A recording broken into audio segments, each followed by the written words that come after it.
He said, everyone who doesn't come to Krishna consciousness is unfortunate. But those who come to Krishna consciousness and leave are most unfortunate. In other words, they're more unfortunate than the people who don't come. Isn't that interesting?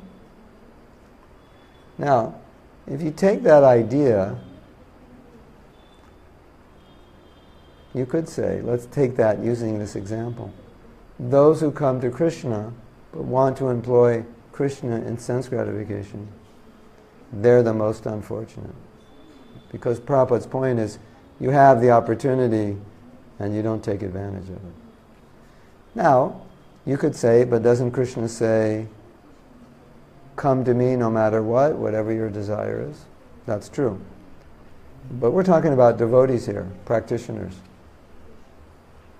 People who are practicing Krishna consciousness. That's who Prabhupada is talking about. So, if we come to Krishna consciousness and then we put ourselves back in the center and use Krishna for our own pleasure, then we're more unfortunate. In that analogy. Does that make sense? Yes? No? It's okay? Or scary or what? Don't like it?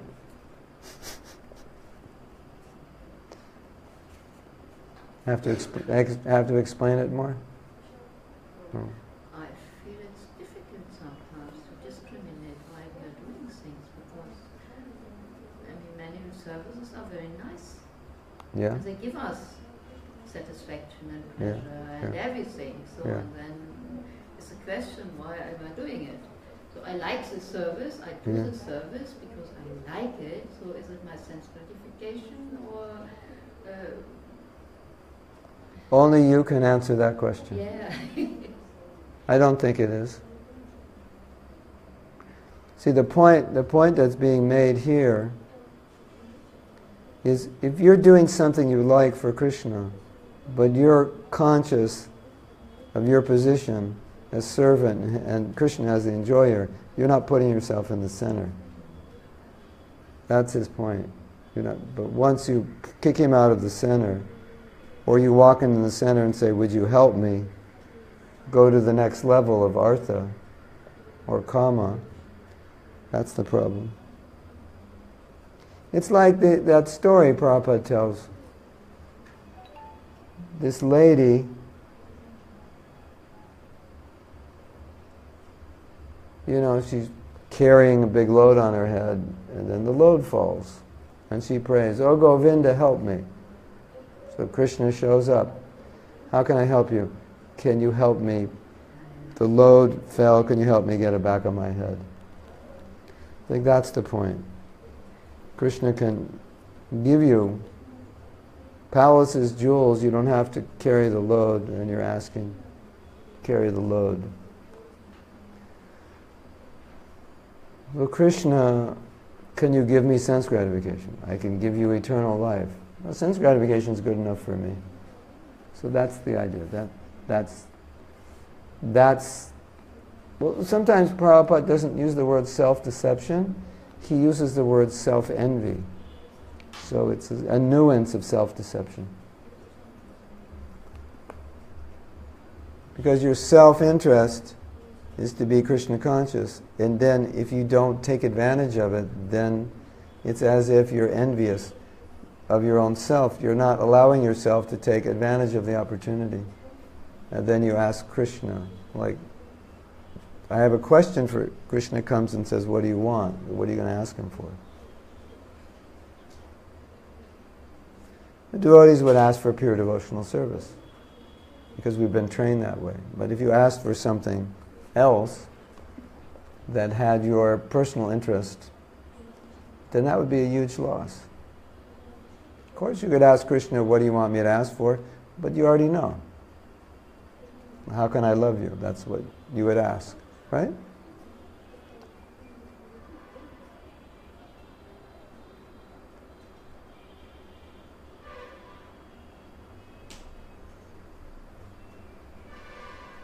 Yes.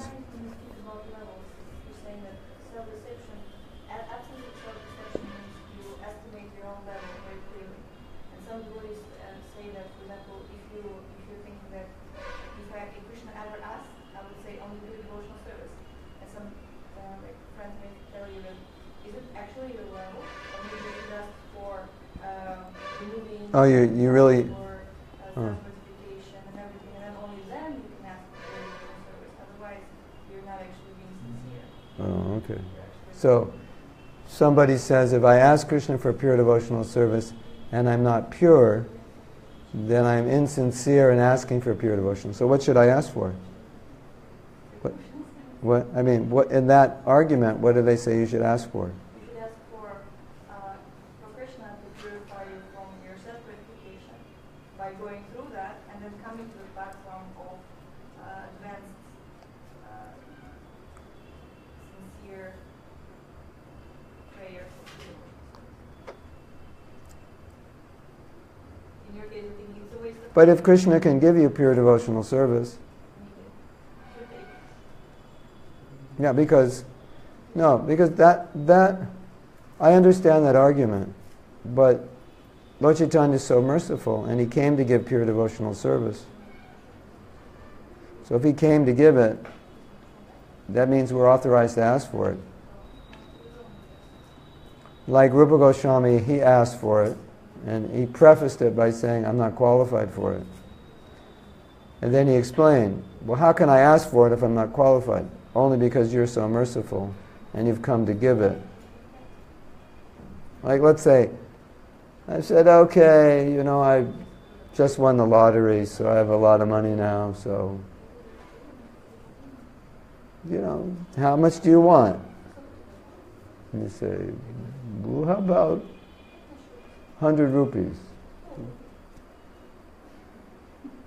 Because, I don't know if I would really know how to deal with more than 100 rupees. Or okay, how about 1 lakh? More than that, I'd probably misspend it. That may be true.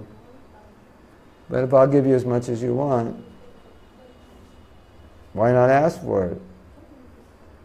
Because I can just say no. Or I can decide. But if you know I'm merciful and I would give that much, and I really want to give you that much, you could ask.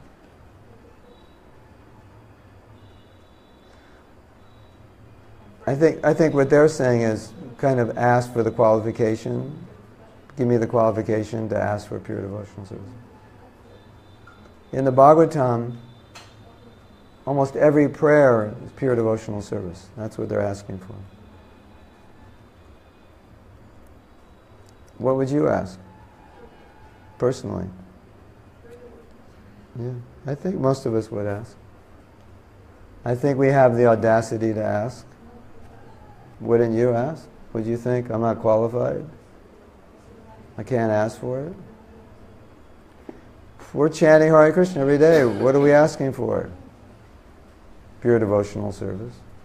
And we're told to ask for it right in the very beginning, right? Here's the Maha Mantra. What does it mean? Krishna, get me out of Maya. Let me serve you. And another meaning is let me serve you purely.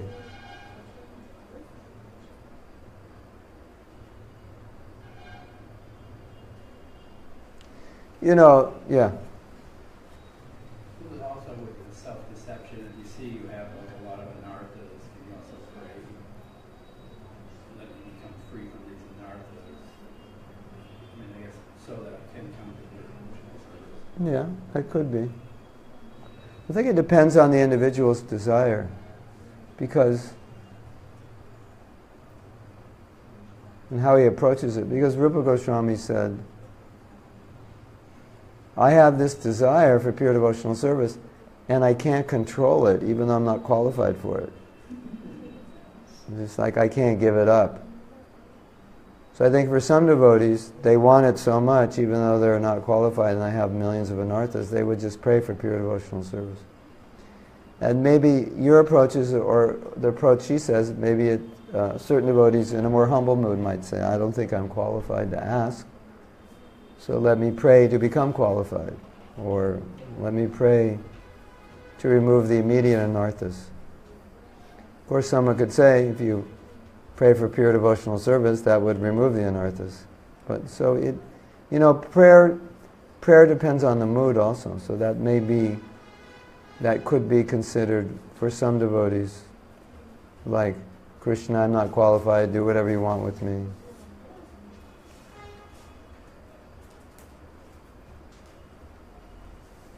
But the mood of prayer also is, I'm not qualified. There's a gap between where I am, where I would like to be, or where I should be. And that gap can be only filled by mercy, so this is where I want to be. And I think the more you advance, the higher you want to be. And therefore, when you pray, you naturally pray for something high, because that's what you want. The other thing, like praying for pure devotion, and you don't even understand what that is. It doesn't have a lot of meaning to your prayer. Yeah. That could be true. Although you might sense what it is. Like the devotion that Prabhupada had, or the devotion that so-and-so has in Bhagavatam.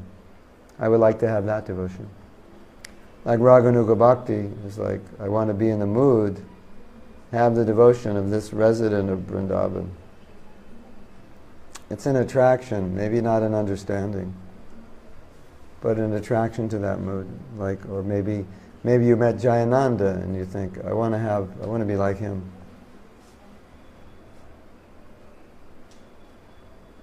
A lot of the early devotees, when they saw Prabhupada, they wanted to be like him. They said, I don't know what he has, but whatever it is, we want it.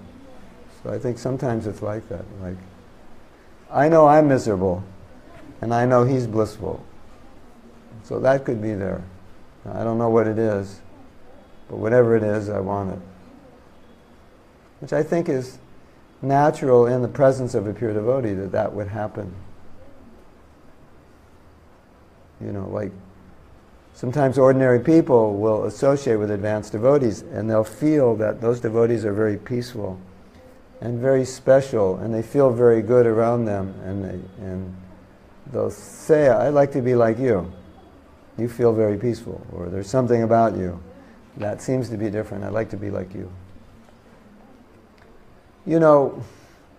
Prabhupada quoted, first deserve, then desire. But he quoted it in relation to aspiring to the kind of devotion that the gopis had. But not as a generic pure devotional service, but specifically and intimately. That, and with a focus that I want that. I think that is obvious. First deserve, then desire. You're not qualified to pray for that yet. Or they weren't at that time. And that's what Prabhupada's point was, they were not qualified. But he said, it's not wrong, but be qualified. Otherwise, you won't be purified, but you'll be putrefied. Those were his words. So I think generally praying for pure devotional service is different than praying to have bhakti in the mood of the gopis when you're still lusting after all the boys or girls in the temple. But I think, Krishna, please give me pure devotional service, because I don't want to lust after all the boys and girls in the temple. I want to serve my spiritual master. I think that's a different mood, or it can be a different mood. Of course, you could pray to Krishna, just annihilate my false ego, annihilate this, annihilate that. But obviously, if you pray for pure devotional service, you'll get all of that. So it could be within your mentality, when you pray for pure devotional service, you could be thinking of all of those things. So it's not like, I want to be a gopi, or I think I'm ready for that. I wouldn't. I think if a devotee is sincere and they're following strictly, their prayers will be perfect. And if they're if their motive is not pure, if they're proud, if their sadhana is not good, their prayers might be a little impure or something wrong with it. Like thinking I could achieve some state that I can't.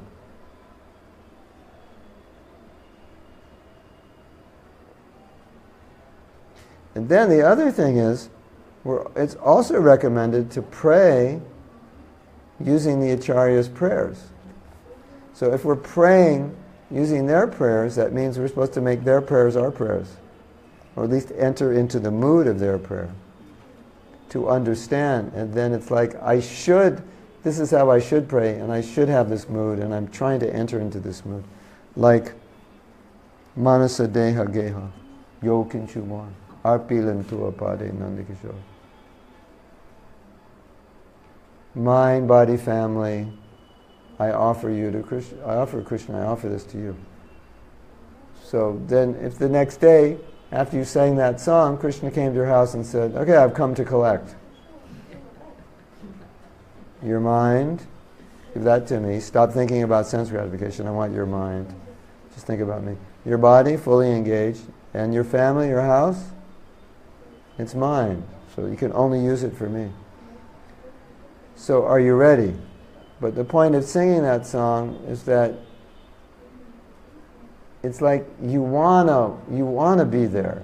It's not that you're there. You're supposed to enter into the mood, right? Then later in that song, Marobi Rakobi Yokin Chumor. You can protect me, you can kill me. Mara, kill me. Death. Rakobi, protect me. That's pretty heavy.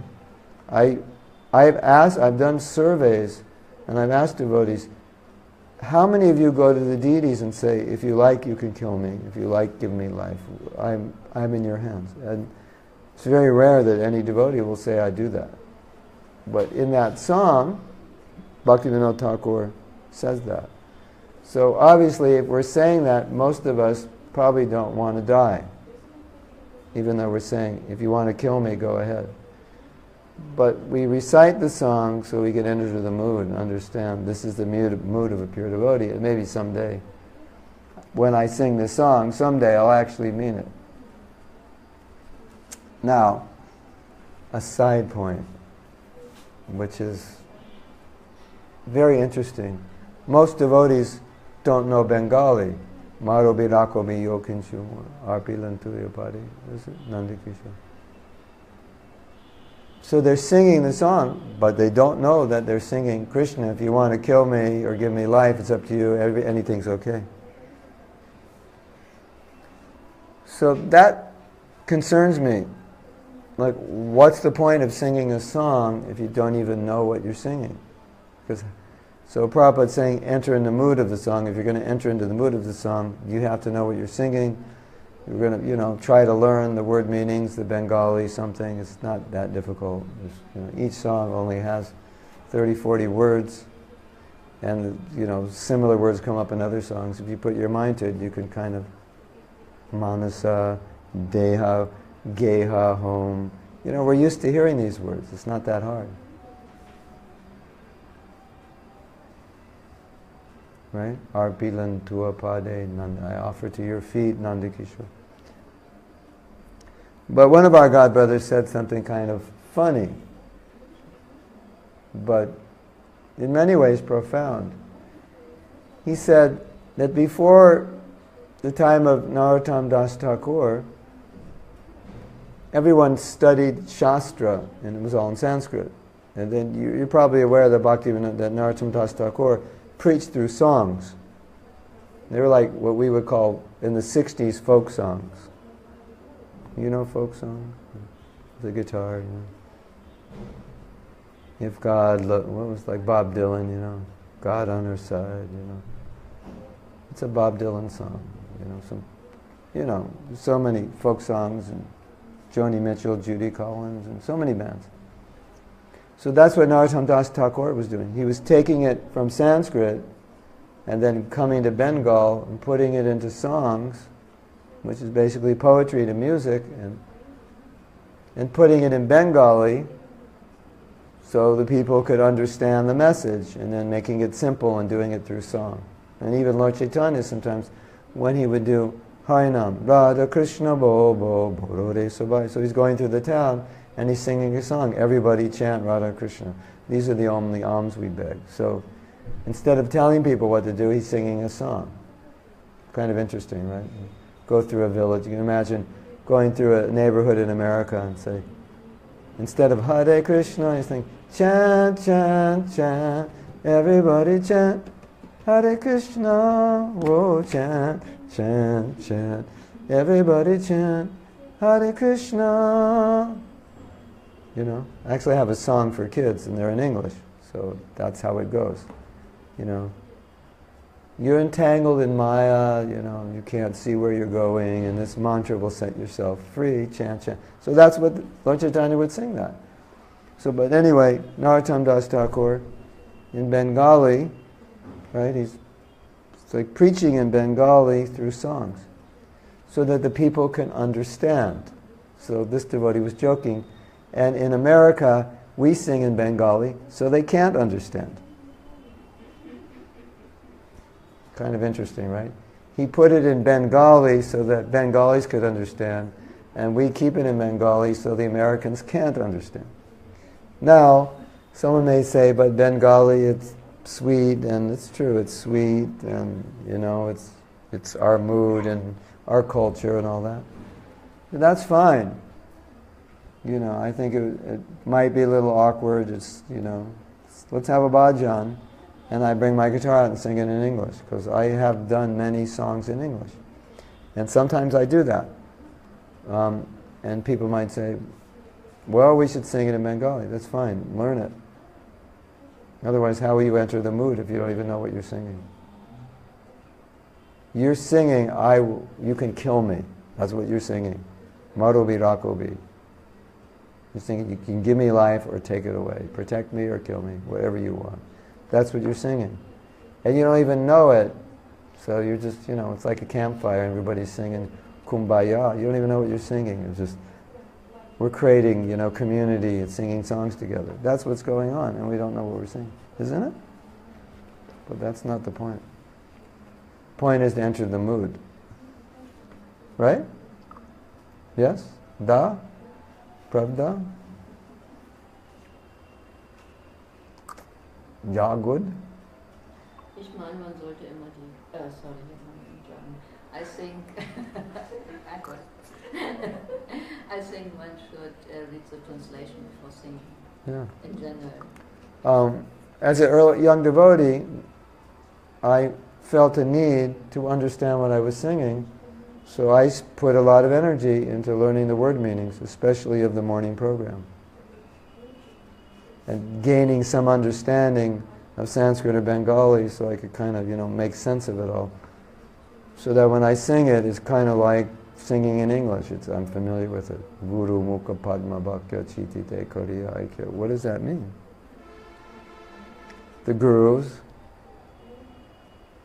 Padma Bhakya, the lotus words coming from his mouth. Chitete, my consciousness. Koriya, make it Aikya one. In other words, I want to be able to follow the teachings of the Guru, make my mind one with the teachings, right? Did you know that? Well, you're singing that every day? Guru, I mean, that's heavy, right? Guru Mukha Padma. You're praying to your Guru that you can follow his instruction. Guru Mukha Padma Vakya Chite Deko. Arna Kariya Mane Ash. My mind doesn't have any desire for anything other than hearing those words. And it's simple. Arna Kariya Mane Ash. Asha is desire. Kariya to make, mana mind. Arna, nothing else. It's simple. You don't have to be a scholar.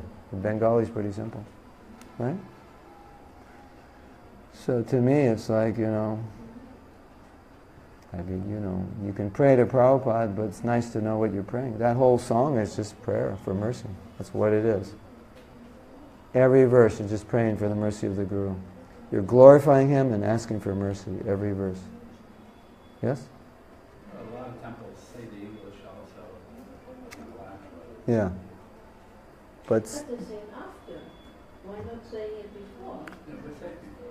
Yeah? yeah, I mean, it's nice, so you kind of know, but to actually know while you're singing it, it's different. I think. At least I found it important.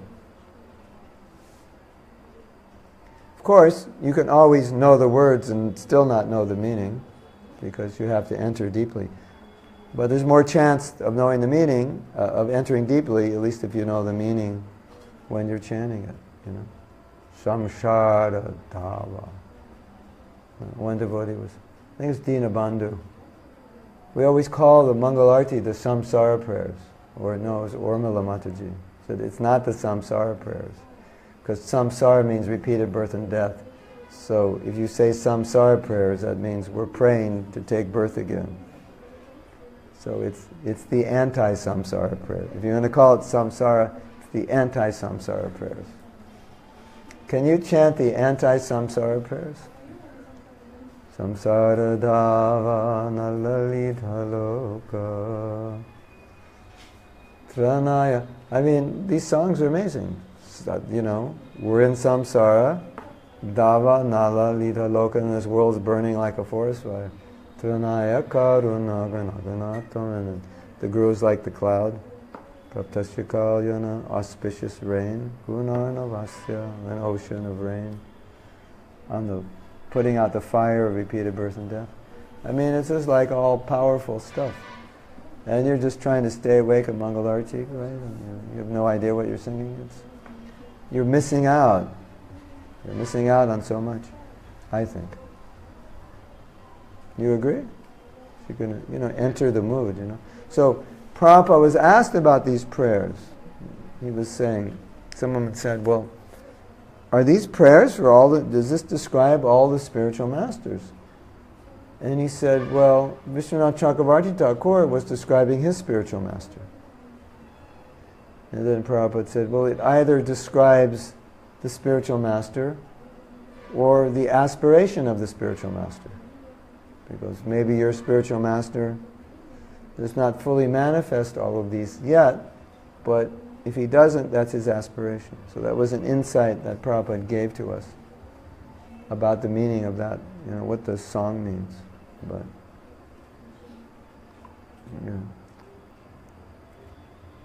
but it's not really that difficult, because there's not that many songs we sing to learn what each word means. We don't sing that much, right? We sing like 4 songs, right? Mangalarti, Nishringa, Tulsi Puja, Guru Puja, Jai Radha Madhava, 5 songs. And if you go to Sandhya Artik, 6. It's not that hard. On Sandhya Artik, many of the verses are people's names. Do you know this? That the Sandhya Artik is describing what's going on in the Artik. And Bhaktisiddhanta Saraswati Thakur said the pujari and the kirtanir have to line up what they're singing while it's happening. So there's one verse in it about chamara, and so when you sing chamara, you don't sing it until the pujari has the chamara.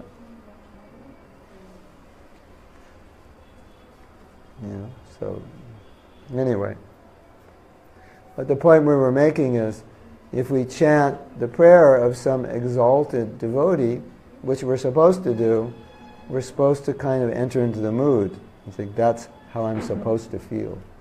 Right? So when you're praying, it can kind of be like, Krishna, when can I feel? When will the day come when I can say to you, I'm willing to die, whatever you want to do with me? So that prayer kind of pushes you along that path to get there. So therefore we do it. And so that would kind of take the point that you made and validate that you can pray for something higher, because we're directed to do that. But you don't feel that you have it. That's the point.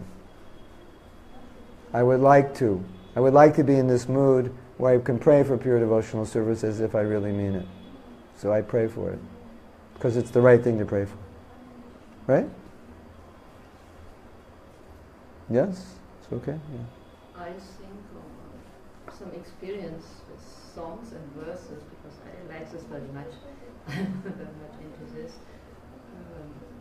When we come closer, so if we are sincerely praying or singing, we become closer and then we can see the goal more clearly than before. It's like from a long distance, you can't see exactly what is there, but when you come closer, you understand, oh, it looks like this, and so on and so on. And it's the same in devotional service. We come closer, and then we see, and Krishna is giving us a little bit, so you wanted this, get some taste, and then we have to decide again and again, it's not automatic anymore. Yeah. It's not like a green card we have, and then we can just... Yeah, gradual. But even though it's gradual, right in the beginning, like Garuda Prabhu was giving class, whenever it was, a year or two ago in Bhaktivedanta Manor, and he posed the question, people ask me, if your spiritual master has a Bhagavad Gita, why did you write a Bhagavad Gita? He translated Bhagavad Gita and made a commentary, so naturally people ask, if your spiritual master already did it, why did you do it? So he said that the way Krishna explains the Gita, it's gradual. And the way Prabhupada explained it, right in the beginning, he just said surrender. This is pure devotional service. So he said he wanted to give the other approach, like maybe softer, to bring people who weren't ready to surrender in the first or second chapter.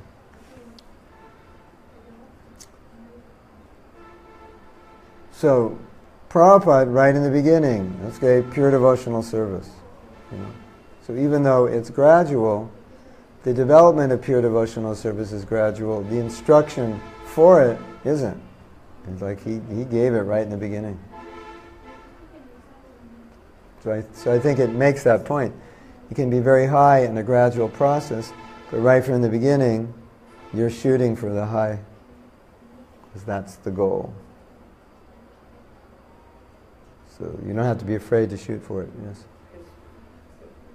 When compromise is there, like you tell me that, and then alarm bells go off. Oh, an excuse for people to become lazy. Instead of being authentic with where they're at and keeping Prabhupada's standard or Mahaprabhu's standard instruction, like the goal pure, it's like, okay, let's just give you, like Little Red Riding Hood. This is the direct path. You want to go and dance in the forest, we can walk for a bit. It's like, it's not that you don't have to be authentic where you're at, but it can encourage people to become lazy. They might have a lazy nature. To be authentic? You're saying to be... Sometimes you spoon feed people, and then they become lazy. Yeah? Depends on who the you who is spoon feeding and who the they is, and how you spoon feed. Because but when it comes into rewriting what Prabhupada's give, like he's give everything we need in like 4 or 5 books. Yeah? Yeah. So this is enough to take us back to Godhead. So it's different things that might assist us in that journey, offloading baggage that we're really having trouble with, so we can't just surrender like the gopis. But if there's too many... Let me rephrase that. Okay. I'm not sure where you're going with it, but nobody can surrender like the gopis until they're on the level of the gopis. So surrender has to be relative to where you're at. Yeah. So if you're looking and saying, okay, the gopis is the goal, that's fine. And that's where I want to get. But on my level, what is surrender? How do I translate surrender on my level? So that I don't fall into the trap of thinking, I'm not up here yet, so I'm down here, and then I have all my excuses. But on your level, to be authentic, there's an authentic level of surrender. Yeah. Which is, according to your level, you do your best to follow Krishna. That's surrender. Yeah. But rewriting Bhagavad Gita might be misleading to people that are in ignorance, that might think that it's okay, I can just have this Bhagavad Gita, I don't need Srila Prabhupada's Bhagavad Gita. Well, you have to read that other Bhagavad Gita to make that statement. Yeah, true, I know, I'm just... Because sometimes someone may read another Bhagavad Gita. In other words, okay, this is interesting. Sorry, I mean, I should... Because this is interesting. This is interesting because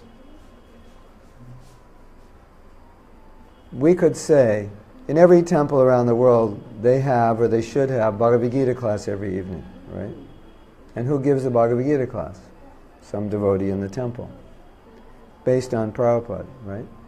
So let's say I went to a temple, actually I was in a temple, and I lived there for 2 years, and I gave class probably 360 days a year. There was no one else to give class, right? I didn't give Bhagavad Gita class, but let's say in theory I gave Bhagavad Gita class for 2 years, every night, 5-6 days a week. I could have a book, transcribe those lectures, I have a book, right? Bhagavad Gita. But what was my Bhagavad Gita based on? I'm a disciple of Prabhupada, it was based on his, right? So I'm just giving class. So someone might say, oh, now I understand Prabhupada's Gita because I read the transcripts of your lectures.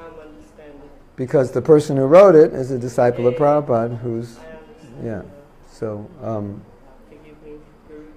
in some cases, yeah. Anyway, I mean, to me it's like Prabhupada asked us to preach. He didn't say, okay, when I'm gone for class, play my lectures. And he never said that. He said, you give class. He sent back to Godhead all my disciples' articles. One of his and the rest, he didn't want, I don't even know if he wanted any of his, I think. Obviously we wanted his. But even if he did, the rest were disciples. That's what he wanted. So rather than rewriting, it's more like, I understand, just like Bhaktivedanta Maharaj would, like in his... Different kinds of people can approach it differently. Or like commentaries on Bhaktivedanta. Yeah. I'll turn the alarm over.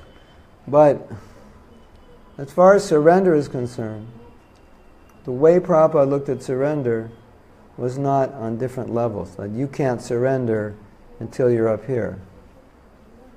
He didn't look at it that way. He said, wherever you're at, you serve Krishna, that's surrender. You give your body, mind, and words to Krishna, that's surrender. That's how he looked at it. Now, can you surrender like Prabhupada? Probably not. Maybe never. But you can surrender more this year than you did last year.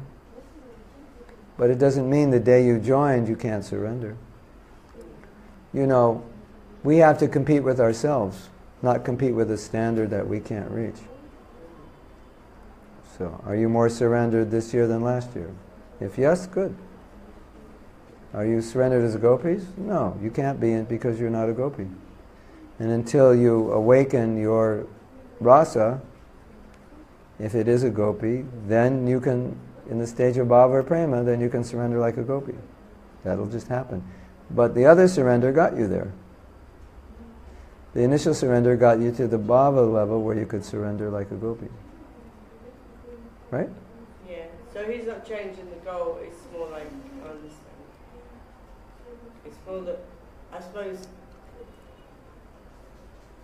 I've met a few devotees in my life where they think they can bring the standard down instead of being authentic to where they're at and trying to improve themselves. Yeah, well, where they make excuses and go, you that's can, okay.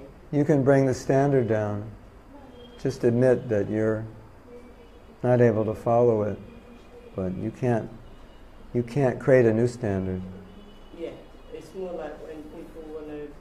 Yeah, if I'm fallen and I admit it, that's not great, but it's better than not admitting it and rationalizing it. That's the worst. Yeah. I should be here, I'm here, I make an excuse, whatever, this is where I am. But then I rationalize those excuses and say, well, actually nobody's here, everybody's here, everyone up here is pretending, and this is real, that's a problem. Because here is always the standard. And if we don't maintain this here as a standard, it gets changed. And you know why it gets changed? Because people can't follow the standard. And you get enough people together who can't follow the standard, they'll say, this cannot be the standard because none of us can follow it. So we have to change the standard to something we can follow. And that was for Prabhupada's disciples, or the next generation. But now we see, with each successive generation, it's harder and harder to follow. So Prabhupada therefore couldn't have meant that successive generations were going to follow all these principles. And then you start changing it. And that's called Christianity.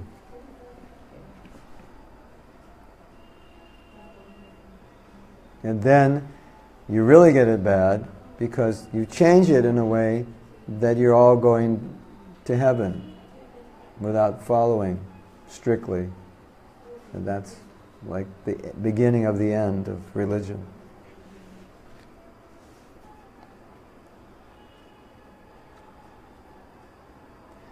And then you think everyone else is going to hell. Who is following? They're just following in a different religion. So then it just keeps getting worse. And I've already seen the seeds of this trying to enter ISKCON. Fortunately, our movement is very pure and strong. So these things, they don't last long, but they come up. And it's come up right from the top of people who couldn't follow what I call the fourth principle. There are four principles. The one that's hardest to follow is no illicit sex. And some people have tried to rationalize that, or even eliminate it, saying it's impractical. Can't do it. I mean, you could make arguments that said it can cause problems. People trying to restrain themselves and they can't. There have been so many arguments like that.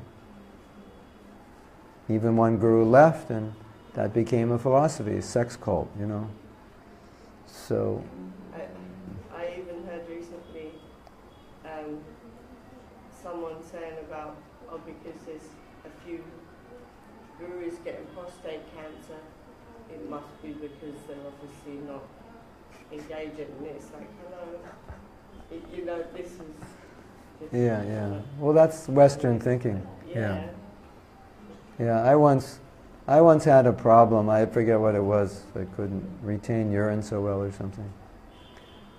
So this was like 1970.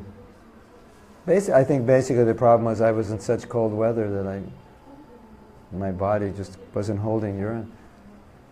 So we're talking. He says, so what's your sex life? And I was brahmachari. I said, I don't have one. He goes, oh, that's your problem. That's why you have this problem. I was at a workshop and you were in a group of people and you were telling other people about your success. Like what successful things you've done in your life. And the reason you were doing that is just to build up confidence, because a lot of people don't realize that they've done many successful things, and they come to a stage in their life and they go, I'm worthless, I can't do anything, when in fact they've done many things. So we got in this group and I said, well, one of the things I did was I was a monk and I got up every day at 4 o'clock and right in the middle of the lady said, don't tell me you were celibate. Like, I don't even want to hear that. That's sickening. That's basically what she was saying. That's how people think. So, you associate with that society, it gets in your head, and then you start thinking celibacy is a disease. And you can get a book and say, a lot of kids who are celibate, they go crazy. That may be true, but not mentally ill. Just kind of crazy to be celibate if you're not trained that way. It's difficult, but not mentally ill crazy. And I think that's also one of the challenges we face, is that Prabhupada came in with a culture, and our modern culture, so-called scientific, doesn't always back it up. It doesn't seem to back it up. But then the more you understand our culture and the more you study it, the more you see it does it is true, and what they're saying may not be exactly correct. Right? I see that a lot.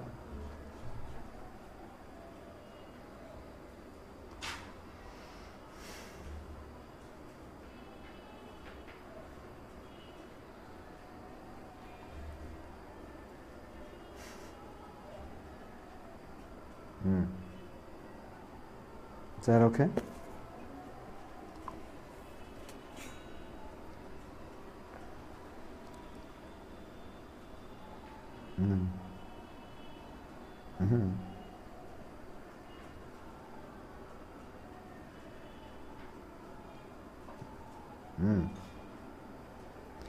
Cheating is the exact opposite of love.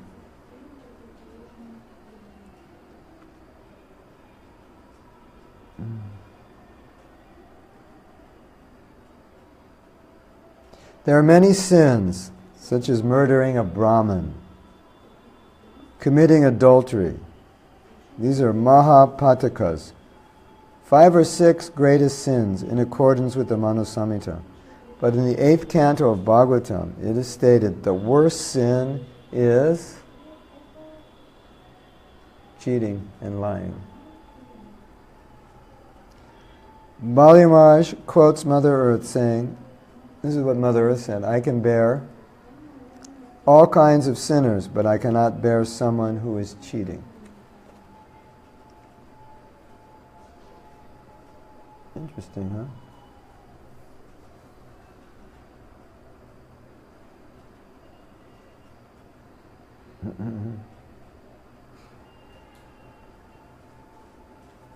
No.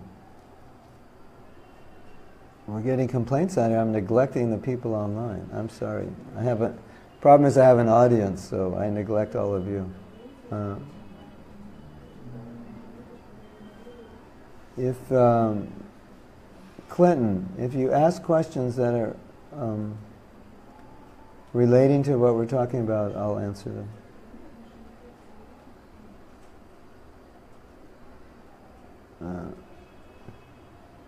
But I don't, it's this the new way I'm broadcasting, I don't see these comments when they come up. Why doesn't Krishna allow those devotees to be serious and fired up? Why doesn't Krishna allow devotees to be serious and fired up? Because Krishna allows, Maya doesn't.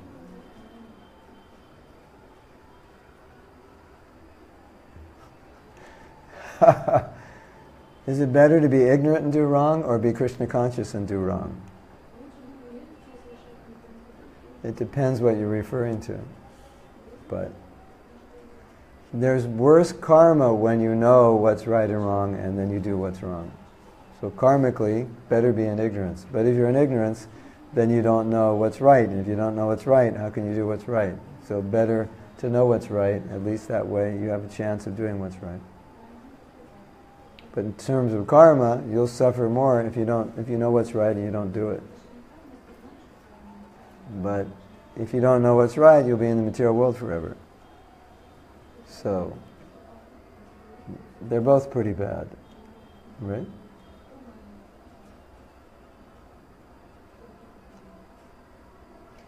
Why doesn't Krishna allow devotees to be serious? I was writing a letter today and I said, there's a difference between Krishna's arrangement and Krishna's desire. Krishna's arrangement simply means everyone has free will, so horrible things may happen, because that's his ultimate arrangement. When horrible things happen, it's not necessarily his desire.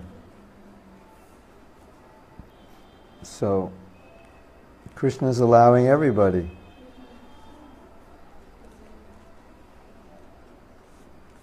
You know that saying, the devotee asked Prabhupada and said, why is Maya so strong? You know what Prabhupada said? Why is Maya so strong? Because your purpose isn't strong. So, if you analyze that statement, Prabhupada's saying, Maya is not really strong if you're strong. And if you're not strong, she's strong. That's basically what he's saying. So actually, Krishna is he's not really that involved until you want to be Krishna conscious, then he's involved. Then he gets involved with you. Otherwise, if you want to be a Maya, you will be. So, Hare Krishna. I'm going back and just checking if there are questions.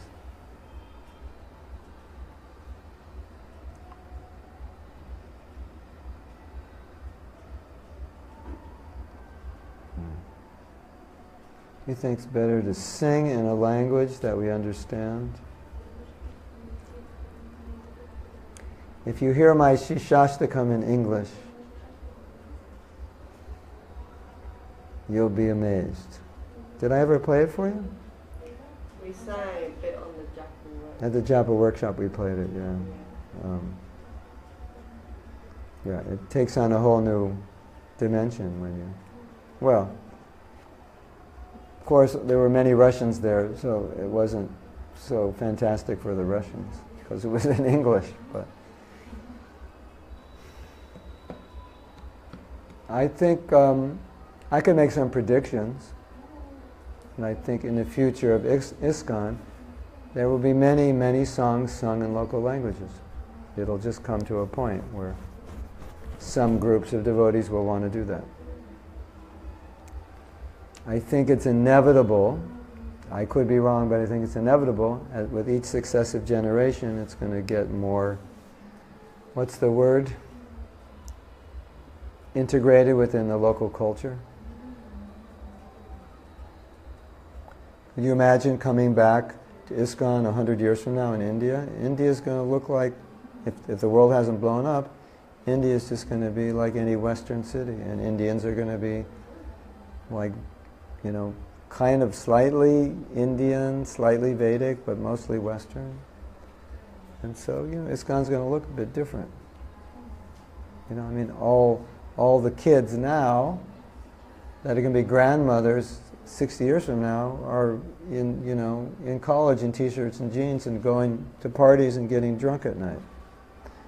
So it's not like your grandmother. What's that saying in America? This is not your this is not your grandfather's car. You know, this is not your these are not your the kids in school now is not your grandmother. It's going to be different, right? So, and you know, the kirtans, you know, already so many of our kirtans are just Bollywood songs. And if you're not a Bollywood fan, you don't know it. But they are. If you're Indian, you know, if you're American, or Western, you don't know it, but if you're Indian, you know. You know, you could sing the words to that song in Hindi, but now we're singing it to kirtan, right? Especially if you hear some like amazing song that just makes you, it's probably a Bollywood song, because they're written to give you that mood, which is okay. You do kirtan with it, but it's just, that's not something that happened 50 years ago, I'm sure.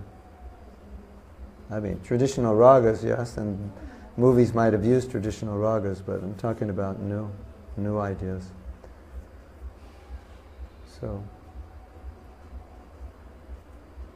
it's likely with each successive generation, Krishna consciousness gets domesticated within the local cultures, and as you go from country to country, it differs a bit. It's already true. And there may be, you know, different orders that are a little different, you know. Brahmacharis that wear pink dhotis, brahmacharis that wear tangerine-colored dhotis with burgundy hats. You know, there might be an order. This is how they dress, like the Catholic Church. You don't know. And this ashram, they only sing Sanskrit. Not even Bengali. Bengalis, no, we don't sing Bengali, only Sanskrit. In this ashram, they sing English. I worship Krishna, the primeval Lord, around whose neck swings a flower garland, whose eyes Or like, who knows? May happen. You don't like that, right? I was more thinking that as golden age will progress, It'll be more Vedic. will overcome the world. I don't think Varnashram is going to be. I think it's going to be Varnashram, but I don't think it's necessarily going to be Vedic Varnashram in the sense of like, yeah, especially in the West, because people with Western samskars have to adapt somewhat to Western values. But we'll have Varnashram, but it'll have its flavor in different places. That's inevitable, I think, to some degree. Yes? This may be a discussion for later, but, also like Kirtanananda, he wanted to change something, and Prabhupada was like, very against it in the beginning, and later he did, and it was kind of more than what you're saying. Yeah. But it didn't seem to work so well. It didn't fly. That's because, well, he went way overboard. I mean, he basically turned it into a Christian organization. But I just heard a story the other day. The devotees went to look at a church in Toronto, and they wanted $500,000 for it. And Prabhupada said, offer them $300,000. And they had a deity of Jesus and said, we will give it to us for $300,000, and we'll keep the deity of Jesus there, and we'll worship him. I don't know if he said worship, but he said, we'll keep the deity of Jesus. So, it's hard to judge. When there was an album that came out, it was called Change of Heart. And so it was basically like rock and roll, or light rock. And this was controversial. It was 1972 or something. So the devotees were like, this is rock and roll, like this is contaminating and polluting. So the devotee made this so it could be sold on Sankirtan, raise some money, give them a book, or to preach also. The devotees really didn't like it. Anyway, probably Prabhupada heard it, and he heard that. He said all the words of the songs were bona fide. So he said, oh, this is fine, everything's bona fide. And that was like, we were like rock and roll deprived, right? You become a devotee, sell all your albums, and then, just do kirtan, and it's like, and you're raised since you're 12 years old on rock and roll. So we're like rock and roll deprived. So now you take any Prabhupada disciple, if you play that Change of Heart, it's like, oh, it brings me back to, everybody listened to it because it was the only rock and roll that you could listen to, without feeling guilty that you're listening to, some other band, right? Later, that was like the whole road show. Yeah. Later, he kind of cut it off. Yeah. Not because what he was singing was wrong, but the whole consciousness of the roadshow got off, But so it wasn't that. I mean, we don't. Yeah. I mean, anyway, I've had many discussions about this. I think it's some people just it's like our tradition is Bengali, and we've grown up singing those songs. So to like change that would be like it doesn't feel right. How can I sing that song in English now when I've sung it all my life in Bengali, even though I don't know what half of the words mean? It seems sacrilegious. But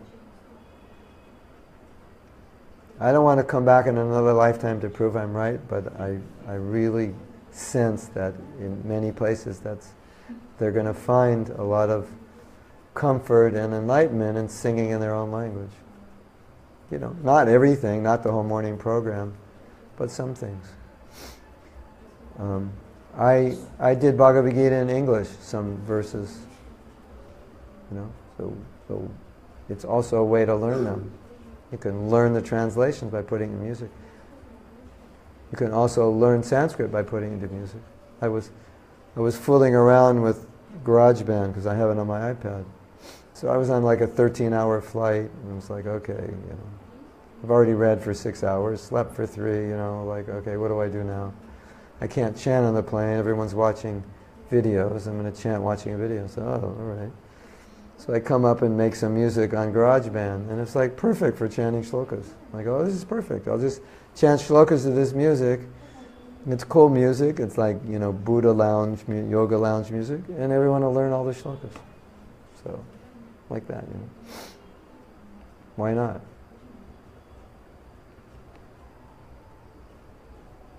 Yes? You do notice the difference, like the translation that I have for Shikshastika prayers is different to what they say in the temple even here. They change the translation, like they change the translation to, especially the 8th verse. Yeah, yeah. And the poetry is gone. It's like they've taken it. It might be from Chaitanya Charitamrita, the translation they're using. I don't know. Anyway. But it does make a difference to the... Maybe. Anyway, most of us, at least older devotees, we're attached to the original translations we grew up with. And those were like simple translations that Prabhupada gave us. Without you, Lord, a moment feels like 12 years or more, and tears are flowing from my eyes like torrents of rain, and I'm feeling all vacant in the world in your absence. That was... So... I put the song in English, and I just started singing those words. But if I go to CC, it's not exactly, because it's more literal or more scholarly or something. Anyway, we have another question. What do you do about listening to Krishna bhajans sung by non-devotees, like some Bollywood singers? What do you do?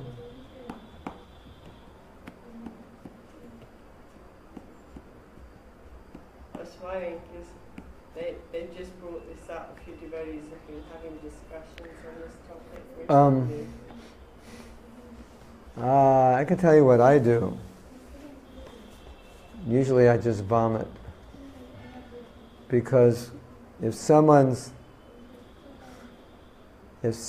chanting beautifully who doesn't have bhakti, and you feel that they don't have it, it'll make you sick. Now I'm going to be vulnerable and admit something. And I'm not going to mention any names. But I was in Vrindavan, and there was a devotee one evening who was very professional kirtanier, bhajan. It's how he makes a living, he's professional. And he was invited to do Damodar Ashtakam. And I'm 99.999% certain he's not a sadhaka, 16 rounds and 4 regular principles. And so he was doing the kirtan, and I was feeling very disturbed that this was the wrong person at Kartik to do kirtan. And I actually couldn't stay in the temple. I tried, but I couldn't. So I think if you key in to the mood rather than the music. Now, professionally, he was probably better than anybody as a kirtanier. But as a bhakta, I don't think it was appropriate for Vrindavan and Kartik. The mood didn't come across. It came across more showy than devotionally. At least to me. So, if you actually enter the mood and feel it, you'll feel the lack of bhakti, because Bollywood songs are meant to make money, basically. Right? Or maybe someone of a different sampradaya with a different mood is singing. So if you feel it, then, like me, it'll give you indigestion. So now, next time you hear that kirtan, you might get indigestion. Anyway, Prabhupada could sense it. I'll give you an example. Prabhupada liked the pictures in the Krishna book, and they were very simple. And then the devotees presented better pictures, and he didn't like them because he didn't see the devotion in it. He saw the devotion in the original pictures. So Prabhupada wasn't looking at the external quality. He was looking at the devotion. So if you feel the devotion, then nowadays there's so much devotional music. You don't have to listen to someone who's not a devotee. And if you really like it, then just chant along and put your bhakti into it. At least do that. Because they don't have bhakti, so you need to put bhakti into it, so put your own bhakti into it. Right?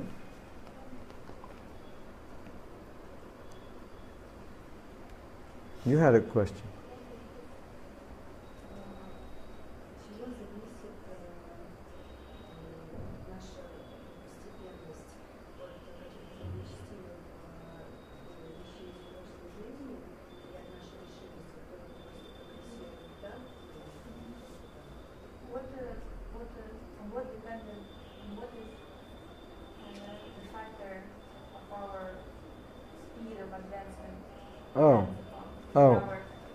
What does it, how? Is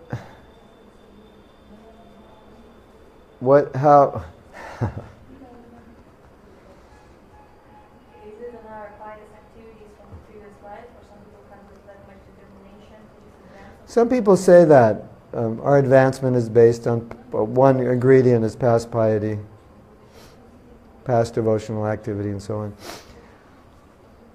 Prabhupada was once asked this question, does it depend on our past? And he didn't want to answer it that way. He just wanted to answer, said, no, right now. Your sincerity. Whatever you have, wherever you are now. He wanted to answer that it's you and your desire. That's how we answered it. Now, we all know we're on different levels of Krishna consciousness, which obviously has something to do with our past. But Prabhupada didn't want us to believe that our past was the main indicator of our present and future. So he just denied the whole thing. He said, no, nothing. It's now. If you have the mercy, take advantage of it, do it. That was his answer. It's an interesting answer. Because philosophically, in our books, it's not exactly the answer. Even in Prabhupada's letters, it's not exactly the answer. But it's the answer he wanted us to hear, so that we wouldn't think, oh, now I know I am not Krishna conscious because in my last life I wasn't that Krishna conscious, so I'm not going to really be Krishna conscious in this life, so why really try? Because it's not going to work. As opposed to this life, yeah. How to advance quickly? Mercy of Guru. I was just thinking of this today. One devotee wrote a poem to Prabhupada, and he said, Prabhupada, there's no one in the world who's ever been loved as much as you've been loved. Because we witnessed, as Prabhupada's disciples, we witnessed a love that we never seen. And our parents would come and say, I've never seen you work so hard. I've never seen you restrain yourself. I've never seen what you're doing before. This is just bewildering. And devotees would do anything for Prabhupada, and they did anything for Prabhupada. So that love for the Guru inspired surrender. And the mercy of the Guru inspired our advancement. So they worked together. The faith that we had in Prabhupada, the willingness to surrender, and the mercy we got from doing that. That was the fast track back to Krishna. Because we were not qualified at all. I mean, we got a lot of mercy. I mean, I have a notebook of realizations that I was writing 1-2 years in the movement. Maybe someday I should publish it, because it would be quite interesting to see that how could someone 1 or 2 years in the movement have all these realizations. That's Prabhupada's mercy.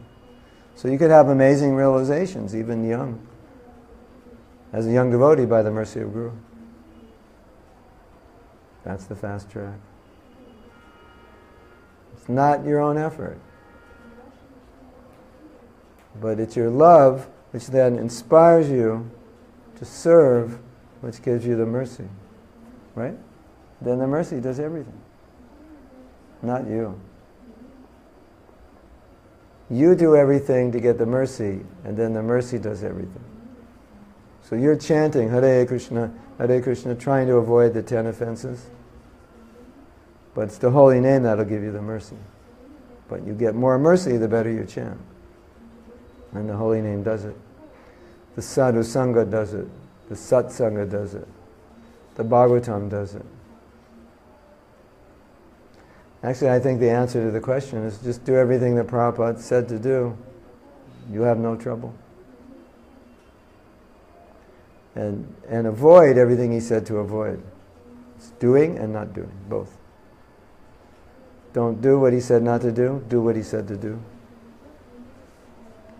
But for us, especially as young devotees, our love for Prabhupada was everything. If it wasn't for that, we'd be finished, right? It was like, how could we do what we did? Impossible. Completely. One of my godbrothers, he was talking about meeting Prabhupada and how he became a devotee, and he said, "It is inconceivable to me how I became a devotee. I can't explain how it happened. I don't know how it happened. It's just a shock." That's mercy. You advance so much and you can't figure it out. How did it happen? Right? How do hippies give up drugs and sex and live as brahmacharis and brahmacharinis in 1 week, 2 weeks, 3 weeks? How does that happen? You can't figure it out. It doesn't make any sense. Right? It's impossible. In an ordinary sense of it, it's impossible. 100% impossible. Yes? 2-3 weeks, no problem, but after 3 years...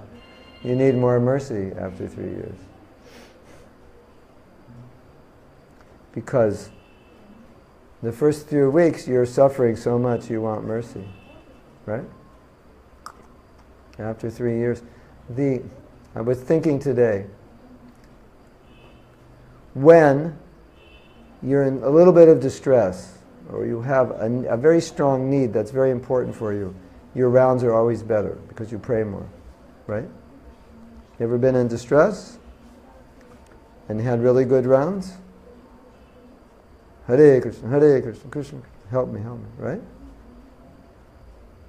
So, when we first became devotees, we were in distress. Hare Krishna, Hare, but we are still in distress. Because you don't love Krishna, that's distress. You're not a pure devotee, that's distress. And if you feel that distress, not being pure, then when you chant, it'll be just like when you're in distress. Because you realize you're always in distress, because Krishna's there and I'm here. Right? So I'm in distress because I'm separated. So if you remember that, it'll be okay. It'll be like the first day. And you'll never... That's humility. Humility means I'm far away. That's what it means, to be humble. Chant in humble state of mind. I'm far away. I'm distressed. I'm in the material world. Pick me up from the ocean of death. That's what it means. Is that okay? Just remember, you're separated from Krishna and you want to be with him. You're not pure and you want to be pure. Feel that distress and it'll empower you.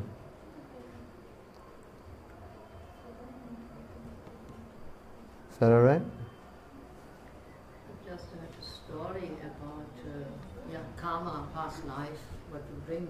So one can see it in your palms, and one Mataji told me many years ago, in the beginning of her Krishna consciousness, a friend looked at her palms. He didn't say so much, but he was nicely taking care of her for 2 years. Somehow he always seemed to be worried about her. In the meantime, she found her Guru Maharaj.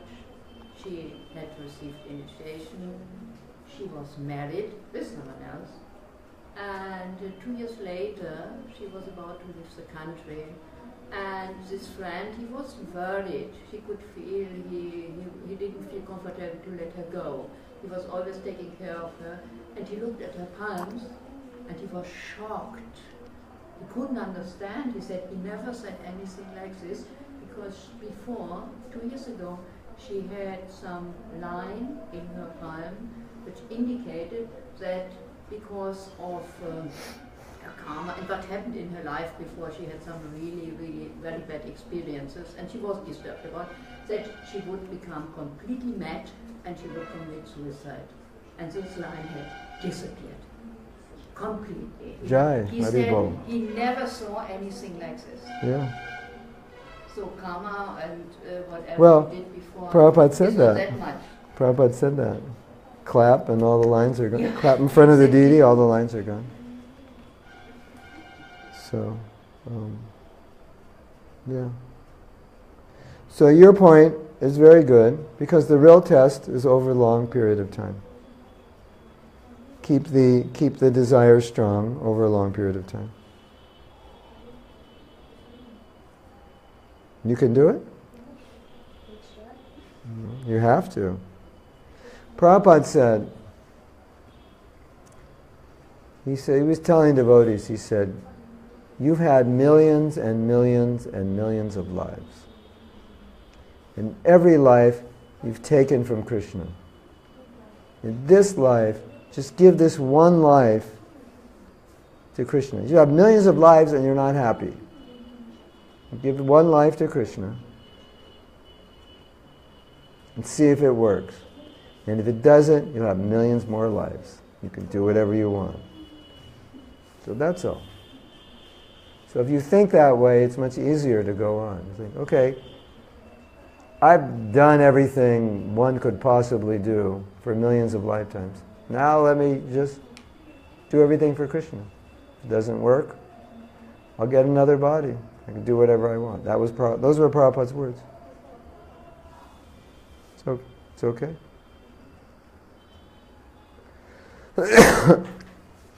All right. We're going to stop. Questions have ended. We have 2 classes tomorrow. Can we do them here? 2 classes? What time? 1:45, 2:45. 1:45. Oh, then I have to go faster. Yeah. Oh, yeah. So 1:45 is about women, and it's going to be about how the feminine nature, what the feminine nature is and what the male nature is, and how the feminine nature, the male nature gets into the feminine nature, and how when the feminine has the male nature, it drives the man crazy. And then what the feminine nature is in a very general sense. And showing how that feminine nature, which is the nature of service, is just the general nature of service in general. For anyone who's a servant, that's the nature they should have. So it's not specific to women. But just to kind of clarify, because I think it's important, because I think many men, whether they're husbands or just working with women, they get frustrated when they see male nature inside females.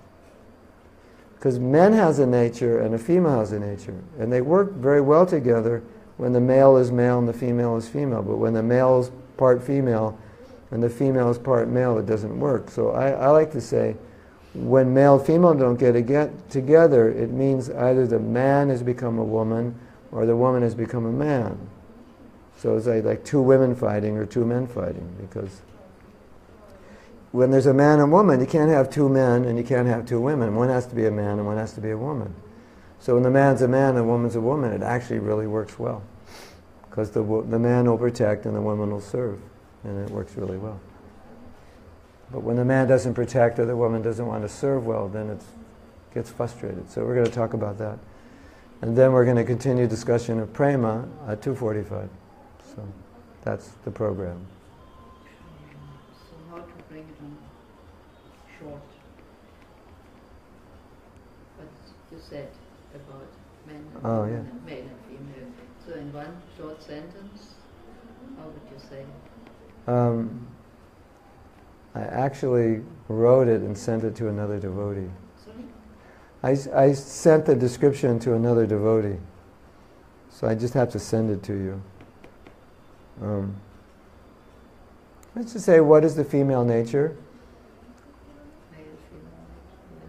What is the female nature? What is the male nature? And how, when women have too much male nature, it frustrates or makes it incompatible for I men? know something about it. You put it in your own experience, I your mean, own words. I had to do many things which are usually done by the husband Yeah, yeah. for many years, and then we were separated, and at one point I was not able to play with my 7-year-old child, to just sit down and play with the toys. You play with me.